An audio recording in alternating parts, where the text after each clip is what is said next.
नमस्कार, prime time bulletin में आपका स्वागत है। मैं हूं माधवी और आप देख रहे हैं Swami news. National federation of Indian railwaymen NFIR ने जो पूरा भारतवर्ष में भारतीय रेलवे में दिनांक 17 मार्च से 21 मार्च तक विरोध सप्ताह का आह्वान किया है। इस विरोध सप्ताह के तहत उत्तर पश्चिम रेलवे मजदूर संघ अजमेर मंडल ने आज अजमेर कारखाना समूह में मुख्य कारखाना प्रबंधक कार्यालय के बाहर एक विरोध प्रदर्शन करके भारत सरकार को चेताने का काम किया है, प्रयास किया है। क्योंकि इस विरोध प्रदर्शन के माध्यम से NFIR भारत सरकार से मांग कर रहे हैं कि जो UPS NPS के विरुद्ध में जो पूरा भारतवर्ष में जो कर्मचारियों ने जो पिछले 1.5-2 वर्ष से संघर्ष किया, उसका एवज में जो OPS के स्थान पर जो UPS की घोषणा जो भारत सरकार ने किया है, उसमें तमाम कमियां हैं। सबसे प्रथम बात यह है, रिटायरमेंट में सेवानिवृत्ति के समय पे कर्मचारियों को प्रत्येक माह से 10% कटौती करने के बावजूद भी उनको सेवानिवृत्ति के समय एक पर्याप्त राशि उनको नहीं दे पा रहे कि इस स्कीम के माध्यम से, जिसके कारण उनको सेवानिवृत्ति के बाद अपने बच्चों का शादी या मकान बनाने जैसे मेजर कार्य जो एक कर्मचारी की जीवन में सबसे बड़ा उत्तरदायित्व है, उसको निभाने में वो असफल रहेगा, सफल नहीं रहेगा। तो इसी तरह से जो 30 वर्ष के बाद अगर 25 वर्ष के बाद अगर कोई सेवानिवृत्ति VRS ले रहे हैं तो उनको पेंशन 60 साल बाद मिलेगा, यानी 5 वर्ष उनको बिना पेंशन का जीना पड़ेगा। तो इस तरह से प्रावधान जो UPS में किया है जो तर्कसंगत नहीं है, इस पर संशोधन की आवश्यकता है। एक ह्यूमन अप्रोच के साथ, मानवीय दृष्टिकोण से जो 30 से 40 वर्ष के बाद जो सेवा करने के बाद जो सेवानिवृत्त हो रहे हैं, उनको अपना जीवन में 2 वक्त की रोजी रोटी सुरक्षित करना एक सरकारी उत्तरदायित्व है। सुप्रीम कोर्ट का जजमेंट है, पेंशन कोई भीख नहीं है, उनकी लायबिलिटी है, सरकार की लायबिलिटी है, रिस्पॉन्सिबिलिटी है। उसको निभाने में UPS सफल नहीं हो पा रहे। इस संशोधन के लिए और तमाम इश्यूज भारतीय रेल से जुड़े हुए, पोस्ट सरेंडर लगातार किया जा रहा है और नया पदों को सर्जन पिछले 5 साल से बैन कर रखा है। नया असेट तो बन रहे, नया गाड़ियां चालू कर रहे, नया रेल लाइन डाल रहे, लेकिन नया पदों का सर्जन नहीं किया जा रहे। सुप्रीम कोर्ट ने जजमेंट दिया, माता पिता रिस्पॉन्सिबिलिटी है एक बच्चों के लिए, लेकिन उसके बाद भी उसको मेडिकल सुविधा, पास सुविधा रेल कर्मचारियों का माता पिता को नहीं मिल रही। इन तमाम इश्यूज़ को संज्ञान में लाकर पूरा भारतवर्ष में एक हफ्ता का विरोध प्रदर्शन के माध्यम से UPRMS और NFIR भारत सरकार को चेताने के लिए प्रयास कर रहे हैं। मैं SIJ का जोनल अध्यक्ष व मंडल सचिव UPRMS।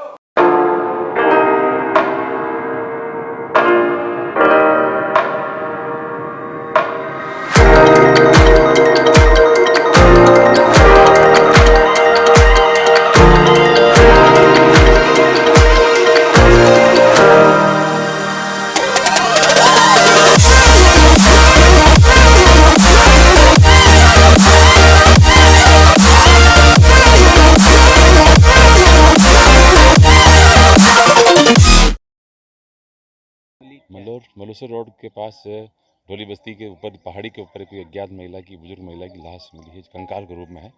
शायद पुरानी लग रही, काफ़ी पुरानी हो, बड़ी जांच की जा रही है। स्पेशल टीम बुलाई है, जांच की जा रही है। कितनी पुरानी होगी बॉडी? कुछ कंकाल हो गया मतलब काफ़ी पुरानी है, इसकी जाँच स्पेशल टीम करेगी। कोई गुमशुदगी की रिपोर्ट वगैरह? नहीं, इसके बारे में कोई रिपोर्ट नहीं। अभी जाँच के बाद रिपोर्ट दर्ज करेंगे, जाँच करेंगे, उसके बाद तथ्य आएंगे, बताए जाएंगे। सर काफ़ी ऊपर है जंगल? हाँ, हाइट पे काफ़ी जी। एकांत था जहाँ पर आवागमन नहीं है, बिल्कुल कैसे मिली सुनसान सूचना, जगह ऐसा है। कुछ पता? यहाँ कोई आए थे तो लोग तो मालूम पड़ा इसमें बच्चे गए थे। ठीक सर। जैसे कि अभी सुबह 10-10:15 बजे सूचना मिली थी, कोई बच्चे ऊपर आए थे लेटरिंग वेटरिंग करने के लिए, तो उन्होंने बोला कि भाई साहब कोई बदबू आ रही है। तो उन्होंने चेक करा तो ऐसे कोई लाश टाइप में था, जिसका सर अलग था, हाथ पैर में से कोई मांस वास नहीं था। तो उन्होंने नीचे आके बताया, फिर मोहल्ले वालों ने मुझे आके बताया कि भाई साहब ऐसी ऐसी स्थिति है।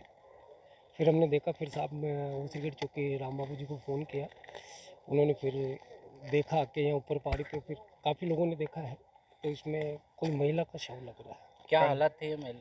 हालत तो बिल्कुल ख़राब है, शायद जानवरों ने खा चुके हैं पूरे हाथ पैर, ये सिर पे कोई बाल वाल नहीं। काफ़ी एजेड महिला पुराना लग रहा है शव? ये शव लग रहा है कम से कम 20 से 25 दिन पुराना है।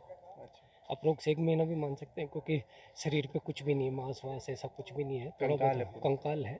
एक ब्लैक कलर का सूटर पहना हुआ है। अगर आपके चैनल के माध्यम से अगर किसी का कुछ अगर कोई रिपोर्ट वपोर्ट करी हुई हो गुमशुदगी की, एक लेडीज़ है, सिर में रेड कलर का रिबन बांधा हुआ है जी। और ब्लैक कलर का सूटर है, ओढ़नी है। एज कम से कम 55-60 के आसपास कोई लेडीज़ है। है कि मर्डर है या क्या? नहीं, मर्डर का तो वो सभी देखो इन्वेस्टिगेशन के बाद मालूम चलेगा, अगर इसका फोरेंसिक में क्या कहते हैं, क्योंकि इतना ऊपर आने के बाद में महीना भर इतनी पुराना लाश सुना, क्योंकि आसपास को बकरियां चराने और आसपास के बस्ती वाले सोच करने आते हैं यहाँ, तो किसी की नज़र नहीं पड़ी। 1-2 जनों को मालूम भी चला तो सोचा कि भाई कोई जानवर मरा हुआ है, इसलिए उन्होंने शायद ध्यान नहीं दिया। कौन सी जगह है भैया? ये शांति नगर मलूसर बागरी बस्ती वाली ऊपर है, पहाड़ी है। पहाड़ी क्षेत्र पे है। ठीक है।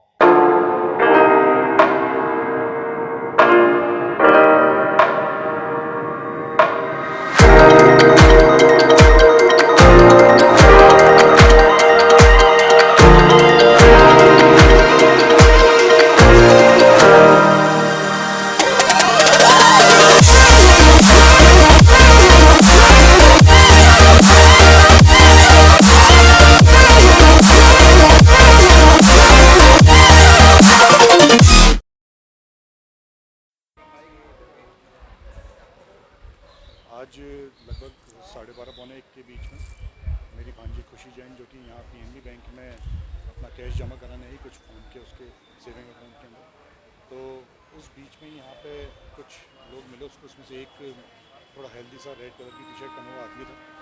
उसने उसको बोला कि आपके पापा की तबीयत कैसी है? क्योंकि मेरी जो जीजा जी हैं, मेरी उनकी अभी कुछ समय पहले डेथ हुई है, तो उसको ये बात नॉलेज में थी कि इनकी शायद तबीयत ख़राब है या कुछ है। और उसके ताऊजी के बारे में भी पूछा, पूछ करके फिर उसने बोला कि आपके कोई आपके पापा के कुछ पैसे हैं जो कि सामने वीवो की दुकान पर रखे हुए हैं, 17-18 हज़ार पता नहीं कितने, आप वो वहाँ से जाकर के ले लीजिए। यहाँ लंच टाइमिंग होने वाला था, तो लंच टाइमिंग के पहले उसने इनको बोला, और इसने कहा कि भाई मेरा लंच टाइमिंग हो रहा है कि पैसे जमा नहीं होंगे, तो उसने कहा मैं पैसे आपके जमा करा देता हूँ, 37-38 हज़ार रुपये होंगे। तो इसने विश्वास करके उनको पैसे दे दिए और वो सामने बैंक में सामने जो दुकान पे पैसे लेने थे वो लेने चली गई। इस बीच में ही वो अंदर बैंक पे इसके संग संग गए भी हैं, काउंटर स्लिप भर के या अंदर काउंटर तक, कैश काउंटर तक पहुँचे भी हैं, लेकिन इसको लगा, विश्वास हो गया कि भाई वो पैसे जमा करा रहे हैं, मेरे मिलने वाले ही हैं। ये वापस बाहर निकली सामने शॉप की तरफ, अपने जो फेक उन्होंने बताया था कि पैसे वहाँ से मिलेंगे वो लेने गई। इस बीच में अपने छोटे भाई दक्ष से बात करी और उसने बोला कि नहीं ऐसा कुछ भी नहीं है दीदी, आप फटाफट वापस जाओ, नहीं फ्रॉड ना हो। और वो वापस तक रवाना हो चुका। हुलिया था, थोड़ा सा हेल्दी था और रेड कलर की टी शर्ट बनी थी और एक बैग लटका रखा था उसने, और यहाँ से बाहर निकल के वो स्टेशन की तरफ मुड़ा। हालांकि पूरा प्रशासन भी लगा हुआ है, तो उन्होंने अपने सारे सब एक्टिव कर दिए हैं, CCTV फुटेज वगैरह सब उनको भी दे दिए। प्रेम सिंह जी यादव यहाँ आए थे, राजेश जी शर्मा से भी बात हो गई, तो वो एक्टिव है, मतलब वो पूरा कर रहे हैं। हाँ, अभी एक कच्ची दे के आए, बाकी पक्की तरफ दे। ऐसा वो बोल रहे थे इसको, अब इसको कि भाई आपके पापा की तबीयत कैसी है। उनका भी थोड़े टाइम 1 महीने पहले देहांत हुआ, तो पता नहीं उनको आइडिया था या कोई जानकारी लेके आए थे। फ़ोटो में तो मेरे को परिचित नहीं लगे दूर दूर तक जिसके नहीं, क्योंकि मैं भी सबको जानता हूँ, ऐसा लगा।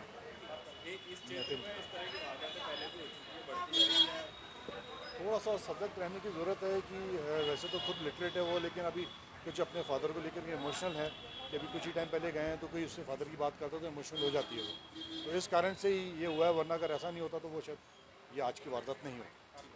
नितिन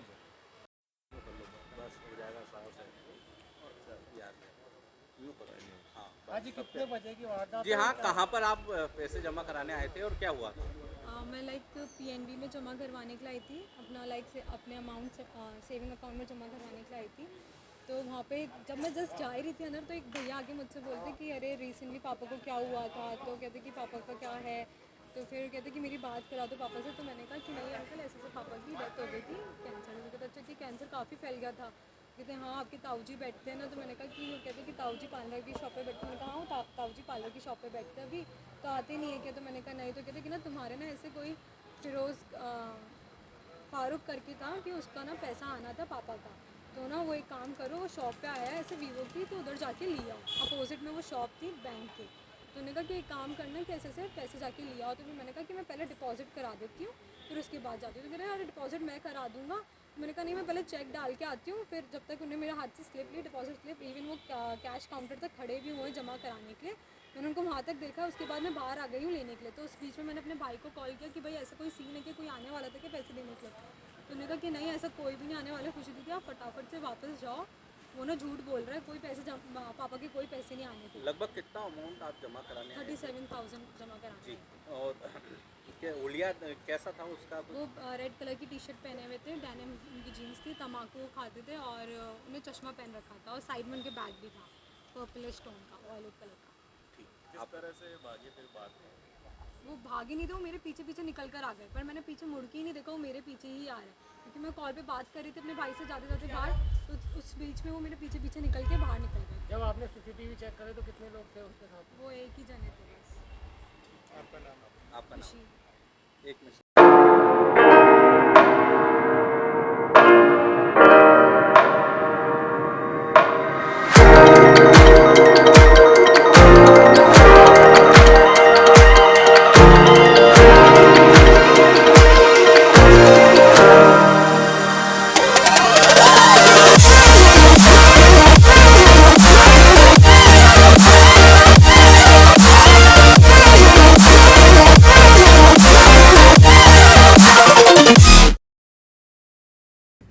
आज वार्ड संख्या 46 में विजय सिंह पथिक वाली गली और हमारे जितेंद्र गहलोत जी वाली जो गली है उसका आज हमने शिलान्यास किया है। जितेंद्र गहलोत जी वाली गली 11 लाख रुपए में और विजय सिंह पथिक शिव मंदिर वाली गली का निर्माण कार्य 13 लाख रुपए में किया जा रहा है।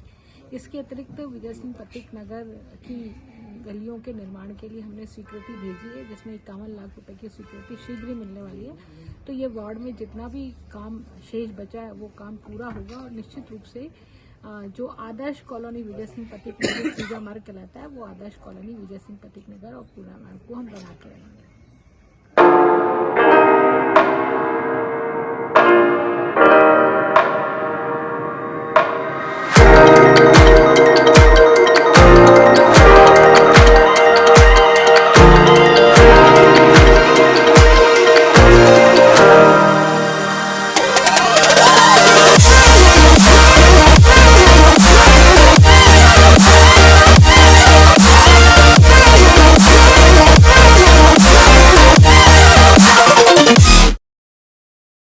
जी क्या मामला है? हमारी पेमेंट नहीं होती टाइम पे और हमारी ये मांग है हमारी पेमेंट भर के आवे। 6,000 से हमारा घर के गुजारा नहीं होता बस, और 1 तारीख से लेकर 10 तारीख के बीच हमारी पेमेंट आवे। अच्छा, 8,000 पेमेंट आवे। आज क्या करा आप लोगों ने? आज हमने हड़ताल की है। अच्छा, कौन सी जगह ये? 25 वार्ड। ठीक, नाम? रामपत चौराया। आपका नाम बताइए। अनिता। ये क्या समस्या है? जैसा कि अभी अजमेर में नया ठेका पड़ता चालू हुई है वापस, अभी नया ठेका हो गया। हम लोग ये चाहते हैं कि हमारा 18,000 पेमेंट हो गए। हम 6,000 में नौकरी नहीं करेंगे, वर्षों से हमारा शोषण होने जा रहा है। 18,000 हमारे को पेमेंट मिलना चाहिए, वो भी टाइम पे 5 से 10 तारीख के बीच में पेमेंट होना चाहिए। नगर निगम हमारे लिए कुछ भी नहीं सोचती, इसलिए हम हड़ताल पे बैठे हैं। Circle number 4। महंगाई कब तक रहोगे? जब तक हमारी मांगे पूरी नहीं होगी हम हड़ताल पे बैठे हैं। क्या किस तरह से महंगाई हो रही है? महंगाई हो रही है, लाइट पानी बिल सब बढ़ता जा रहा है, बच्चों की फीस बढ़ती जा रही है, लेकिन हमारे लिए कुछ भी नहीं हो रहा है। परमानेंटों को हर चीज की सुविधा मिलती है, साबुन तेल नमक मिर्ची। आज हम कच्चे कर्मचारी को झाड़ू फावड़ा सब हमको लेके आना पड़ता है, कोई नहीं देता हमको।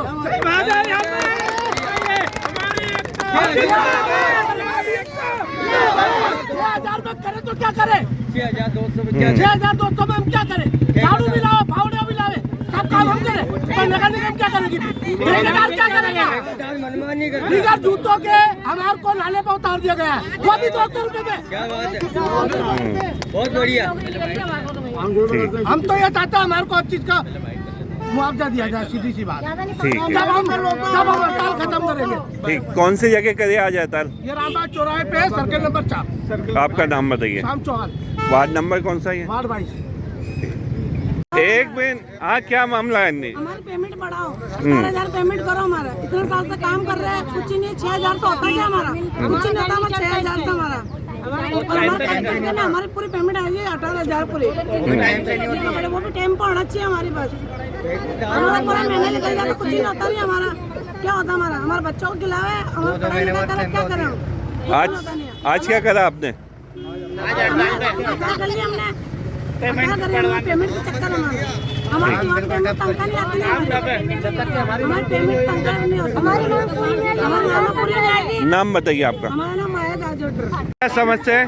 समस्या तो यही है, कई सालों हो गए हमारे को काम करते और अभी तक ठेकेदार के मन मर्जी चलती है, न पैसे बढ़ाता है, न कुछ करता है, न टाइम पे तनख्वाह होती है। तो हमारे को चाहिए 18,000 तनख्वाह।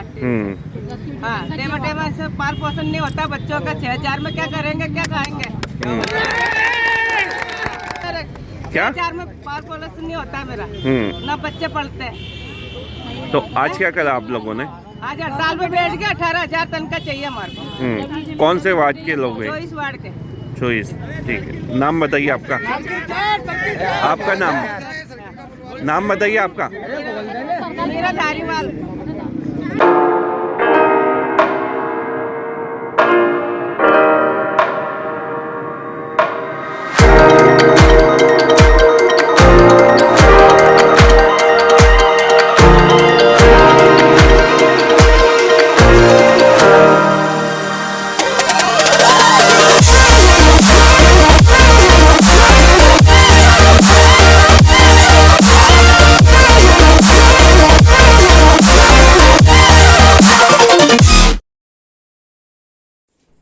कॉमन कॉज सोसाइटी अजमेर ने मंगलवार को जनहित में एक पत्र नगर निगम आयुक्त को लिखा है, जिसमें कुंदननगर स्थित मुख्य नाले पर हो रहे अतिक्रमण के बारे में उनका ध्यान आकर्षित किया गया है।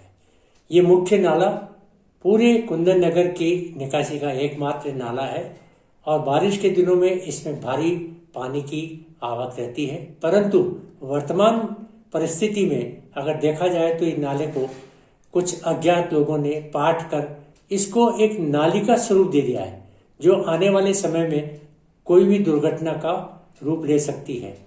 इस संदर्भ में माननीय विधायक महोदय, माननीय पार्षद महोदय और अन्य संबंधित अधिकारियों को भी पत्र का एक प्रतिलिपि भेजी गई है, जिसमें उनका ध्यान आकर्षित किया गया है कि समय रहते इस अतिक्रमण से निजात दिला करके इसके मूल स्वरूप पर लौटाया जाए, जिससे कि कुंदननगर के और आसपास के क्षेत्रों से जो पहाड़ों से पानी निकलता है उसे रुकावट न आए। इस संदर्भ में समय समय पर स्थानीय पार्षद को भी अवगत कराया गया था कि ये परिस्थिति कभी भी भयावह हो सकती है, लेकिन काफ़ी प्रयासों के बावजूद इसमें कोई आशावादी परिवर्तन नहीं आया है। तो आज मंगलवार को एक पत्र उनकी नगर निगम के आयुक्त महोदय को लिखा गया है, जिसमें इस समस्या से निवारण के लिए अनुरोध किया गया है। इस समस्या का एक दूसरा रूप अगर देखा जाए तो एक तरफ सीआरपी की दीवार है और एक तरफ डीएफसीसी की दीवार है, जिससे किसी भी असामाजिक तत्वों को वहाँ से गुजरने के लिए बहुत आसानी से रास्ता मिलेगा और किसी भी दुर्घटना का कारण वो बन सकती है। सुरक्षा की दृष्टि से अगर देखा जाए तो सीआरपी के लिए भी एक चिंता का विषय बन सकती है। इन सभी बिंदुओं को मद्देनजर रखते हुए नगर निगम को इसके निवारण हेतु लिखा गया है। मैं विनीत लोहिया, महासचिव कॉमन कॉज सोसाइटी अजमेर।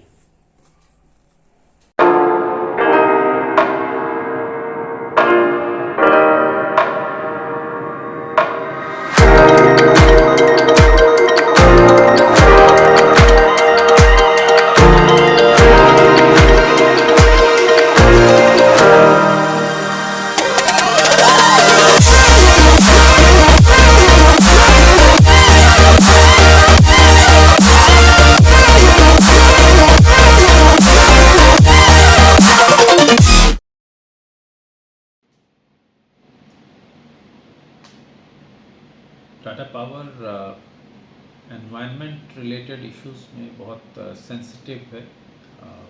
हम लोग अलग अलग समय पर वर्ष में अलग अलग प्रकार के प्रयास करते हैं। की जन चेतना जो पर्यावरण संबंधित मसले हैं उस पर बढ़ाई जाए।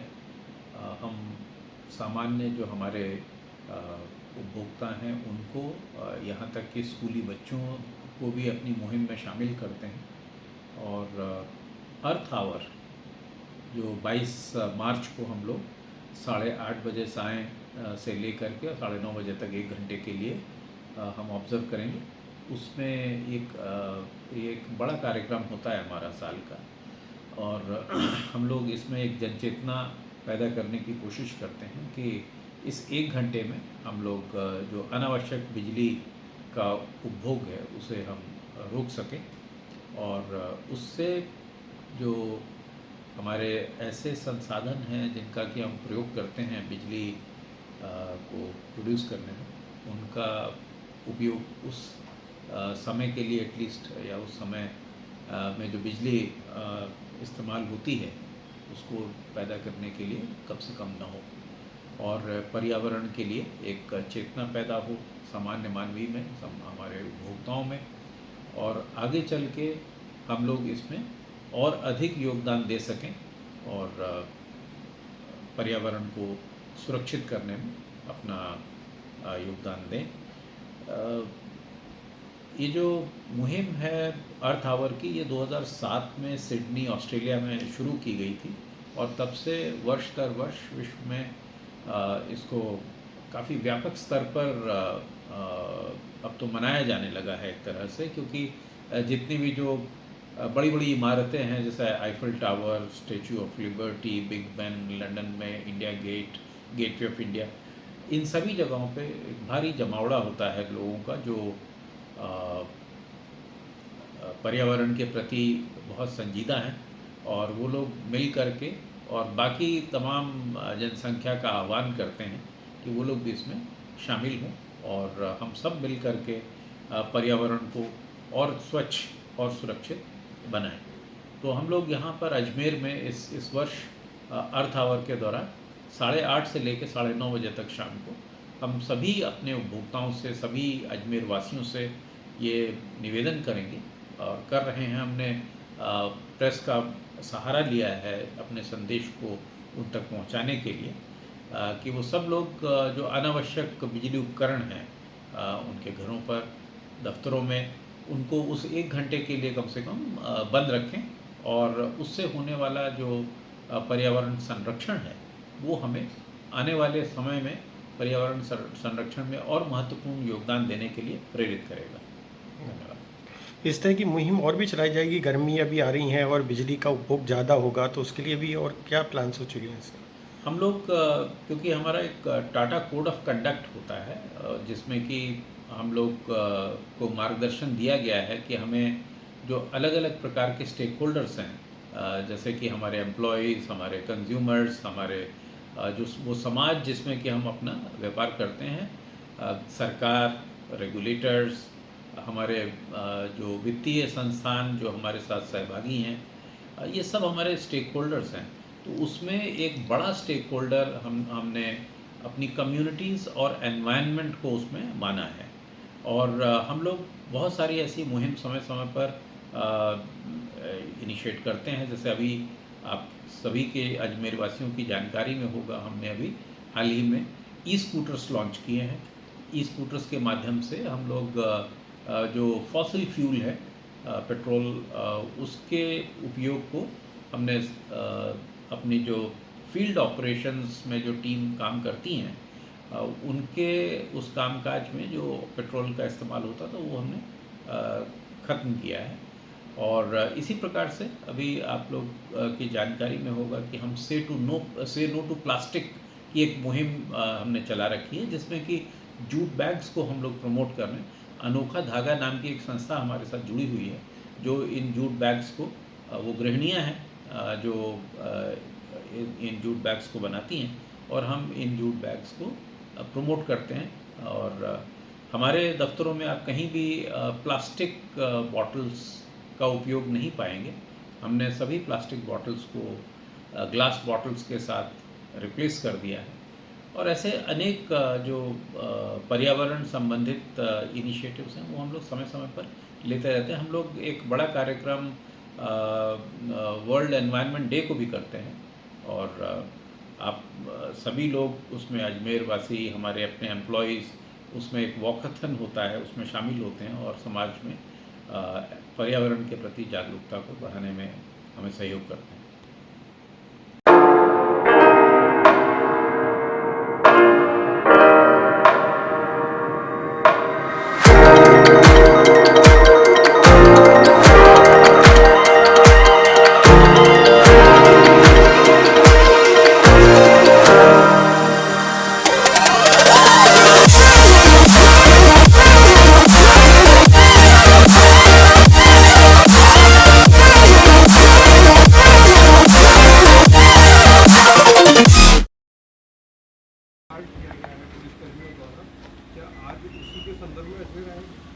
अजमेर तो आया हूँ, आरपीएससी में हमारी बैठक है प्रमोशन के संबंधित।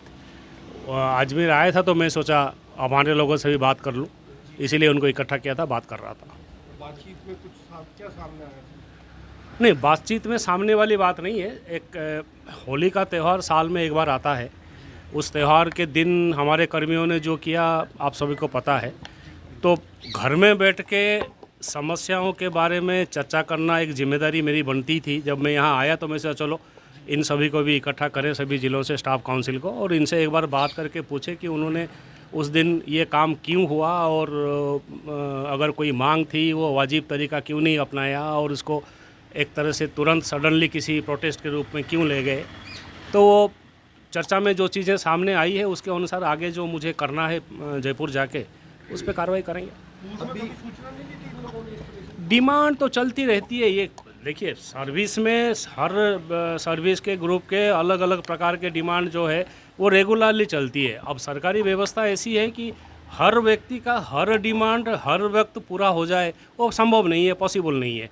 तो कुछ होता है, कुछ रह जाता है, बट जब रह गया उसके लिए ये जो कदम उठाया गया वो थोड़ा ज़्यादा ही था, इसीलिए लोगों से बैठ के बात करना था। सरकार से आपकी वार्ता भी 11 सूत्री इन्होंने मांगे रखी सर, किसी बात पर अभी चर्चा चल रही है। अभी वो जब तक आदेश किसी चीज़ का नहीं निकल जाता गवर्नमेंट से, उस पर मुझे कुछ कहना ठीक नहीं होगा।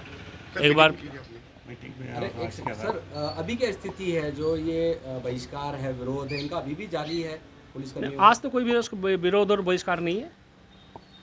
आज तो किसी प्रकार कोई विरोध और बहिष्कार नहीं है, बट इनकी जो मांग है वो मांग अपनी जगह है। नहीं, क्योंकि ऐसा सुनने में आया था कि मांग नहीं मानी जा रही तो ये मैच का बहिष्कार करेंगे। आज कोई बहिष्कार तो है नहीं। सर, कल भी आपका मैच बहिष्कार को लेकर एक बयान आया था। नहीं, इनकी जो डिमांड थी उसी पे सबसे बात करना, हमारे अधिकारी सब जगह गए थे, बात किए थे, नेचुरल है ये तो।